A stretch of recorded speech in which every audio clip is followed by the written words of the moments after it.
With warm temperatures like we're having now in early March, there's lots of people who are going to be heading outside into their lawn, wondering what they can do to get things jump started and looking really good to start off the season. If you can avoid making these 3 mistakes, you're going to set yourself up for a beautiful lawn.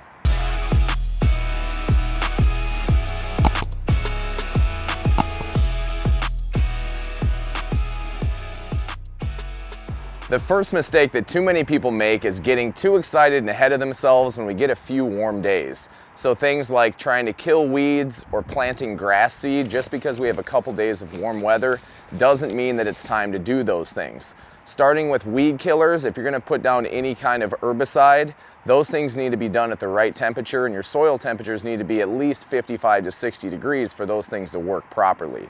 So if you're going out and spending the money and taking the time to put those things down, realize you're going to be wasting your time if you do it this early in the season. When it comes to planting grass seed, you also need ideal conditions for that as well. So putting out grass seed when the temperatures are still cool like they are right now, with that low soil temperature, grass is not going to germinate. If you look around and nothing else is growing, well, grass isn't going to start growing either.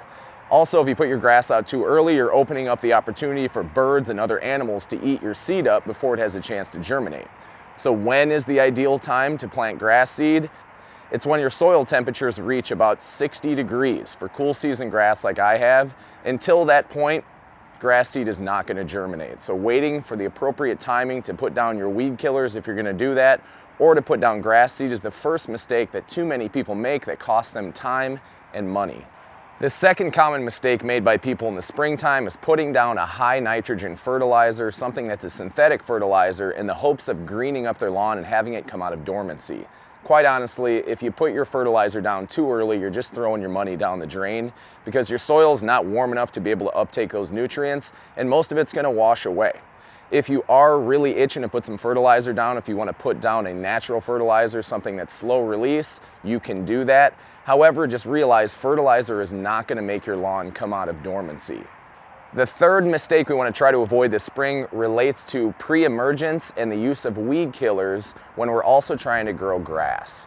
Anyone in the springtime who's trying to kill or prevent weeds, those chemicals that are used to do that are also going to prevent your grass seed from germinating. So if you put down a product like prodiamine in the hopes of keeping crabgrass seeds from germinating and being a problem later on, realize that that stuff is also going to prevent your good grass seed from germinating if you're trying to seed any areas. If you want to put down prodiamine or another product like dithiopyr that's going to be a preventer for crabgrass, go right ahead, but realize wherever you put that product, you're not going to be able to put grass seed if you're trying to grow new grass. One exception is this Scott's Turf Builder triple action that allows you to seed, and it also prevents crabgrass at the same time. It contains mesotrione, which is the same active ingredient as tenacity. Related to prodiamine, you want to wait until your soil temperatures are consistently at least 50 degrees. Also, if you do something like core aeration or dethatching, you're going to want to put down your pre-emergent after you do those things. If you put down your pre-emergent and then you core aerate, you're going to mess up the barrier you've provided to keep those crabgrass seeds from germinating. So timing is super important on everything. So what can you do early in the spring that's going to help your lawn get going? First of all is doing a cleanup.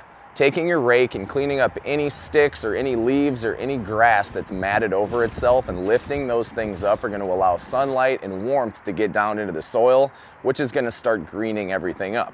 So going out with a rake, or if you have a dethatcher or a power rake, lightly doing that, not doing a heavy dethatch, but maybe just scratching the surface to lift everything up, is a great way to get your lawn jump started for the season. After you do that and you pull everything up to the top, the next thing you can do is mow. Start mowing and cutting that grass again. You don't want to take off a drastic amount because that can shock your grass and have a negative effect, which will open you up to weed problems. But just barely nipping off the tip of that grass is going to start changing the hormones within your plant, which is going to bring it to life and make it start growing faster. Another thing that's totally fine to do in the early spring is do some edging. If you want to do edging and get things looking nice and crisp, it's okay to do that in the early spring. There's no problem at all. It's not going to damage your grass. With the right timing and dedication, you too can enjoy a beautiful lawn. Thanks for watching, and I'll see you next time.